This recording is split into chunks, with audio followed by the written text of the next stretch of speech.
Real फ्लावरचं decoration आपण आता ह्याच्यावर करणार आहोत. त्यासाठी आपण गुलाबाची फुलं घेतलेत. आता ते कसे करायचं ते तुम्हाला दाखवते.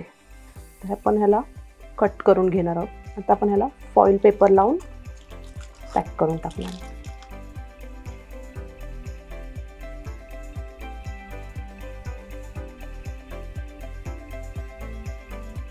असे आपण सगळे फुलं तयार करून घेऊ.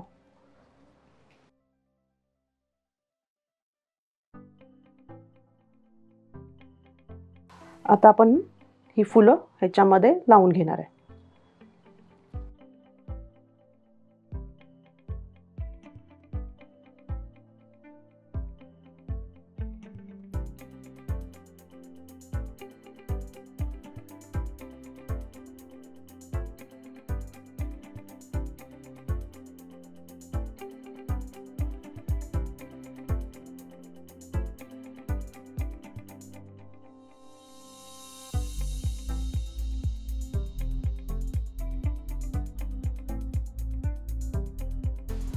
अजून डेकोरेशनसाठी आपण ही जिप्सी पण लावतो याच्यामध्ये.